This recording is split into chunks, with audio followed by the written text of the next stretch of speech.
You say to someone, why are you feeling this way? What's wrong with you today? And they say, I am this way because of that person, because of that circumstance. What they're really saying is, that person or circumstance is actually controlling my feelings and controlling my thoughts. Well, anything that's controlling my feelings and my thoughts, I'm victim to, right? So it makes sense then that when things are good, you feel good, and when things are bad, you feel bad, right? So when you start changing the way you think and feel, and it starts producing outcomes in your life, you're going to believe you're the creator of your life and less of the victim of your life. And the hardest part about all of this is just making the time to do it.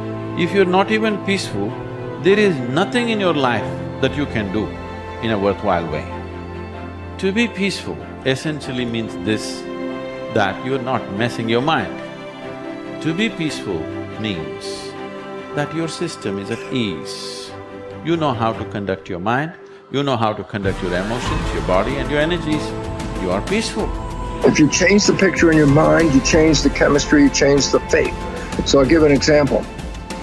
If I have a picture of love in my mind, the brain releases complementary chemistry, dopamine, pleasure, oxytocin, bond with your loved one, growth hormone, which does exactly what it says. It enhances your growth, and that's why when people fall in love, the chemistry of the brain going into the blood, the culture medium, enhances vitality. People glow when they fall in love. People are healthy when they fall in love. That's not an accident, it's the chemistry of your culture medium.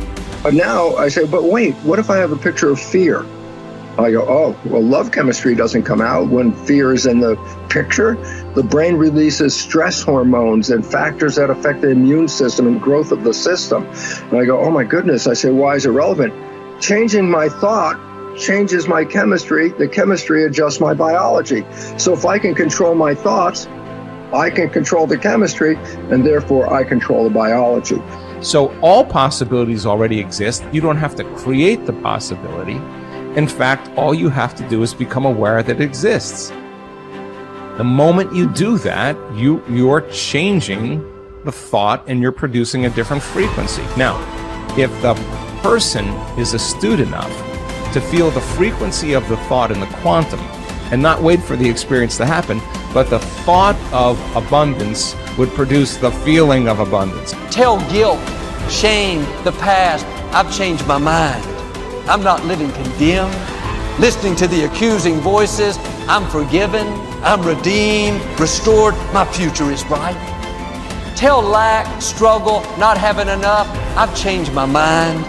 That is not my destiny. I will lend and not borrow. What I touch will prosper and succeed. Abundance, overflow, increase is coming my way. Train your mind. Train your mind not to focus on the problem and make it bigger, but focus on the solution to solve it. Stay positive, stay focused, and most importantly, stay strong. The way we've been using our thoughts are not necessarily productive. As a matter of fact, sometimes our investments of our thoughts are actually counterproductive because our thoughts create a reality that we then have to overcome. So basically it says that we must start to become aware of our thoughts. And why is this important? Because thoughts represent units of energy. Every time you have a thought, you use energy. Why this becomes relevant is, if I give you a checkbook for your bank account, you don't go down the street and just write checks to people like, oh, hey, you're a nice looking guy. Here's $10 for you. And, oh, here, little girl, go out and buy yourself a little car. Here's $1,000 for you. And you don't give away your money. Why? Because giving away your money is giving away your life. So basically, you become very frugal when you have a checkbook in your hand. Now, what I'm trying to tell you is this. You have an energy budget in your body. The energy is what keeps you alive. When you start using energy and writing checks where you get no return from your energy, then it's exactly the same as writing checks out of your bank checkbook and giving away your cash. So why this becomes important is the biology of belief reveals how our thoughts create our reality. And if you start investing in thoughts that are counterproductive, thoughts like fear, or what am I going to do, and how am I going to escape this problem, or how's this going to go wrong, and all these other kinds of thoughts that are negative kinds of thoughts, then realize this. You are actually not just using your energy for having these thoughts, But these thoughts are also what come into your reality. What you focus on with your thoughts, your brain will manifest as reality. James from Harvard said, believe and your belief will create the fact. All things are possible if you believe. Well, you know, I studied for a long time. I started to study this book, Think and Grow Rich. And he talks about belief in here. He says you're not ready for what you want until you believe you can get it. I found that the only two sources of reference we could go to find out anything about ourselves is science and religion. They all say you've got to believe. So I got figured out, how do you believe? How do you change a belief? Interesting subject, because I'm going to tell you something. Your results are nothing but the manifestation of your belief system. Well, our belief system, now listen carefully, is based upon our evaluation of something. And frequently when we reevaluate a situation, our belief about that situation will change. Let me repeat that. Our belief system is based upon our evaluation of something. Frequently, if we reevaluate a situation, our belief about it will change. I began reevaluating who I was. I started to study. I never stopped studying. And I found as I reevaluated, I had a much higher opinion of myself. I found out things about me that I would have never believed if you had told me. The power that's locked up within us, the marvelous system we've got. Do you know the blood circulates through your veins every 33 seconds, through hundreds of miles of passageway? Bang, just like that, clears all the food in and all the garbage out. Stop and think of the central nervous system. It's the most complex electrical system in the world. And you've got it. Think of your brain, an electronic switching station like that. You can change the vibration of yourself and everything around you. We have awesome powers, and it's all based on what you believe about you. Nothing is so embarrassing as watching someone do something that you said could not be done. People who embrace possibility thinking are capable of accomplishing tasks that seem impossible because they believe in solutions.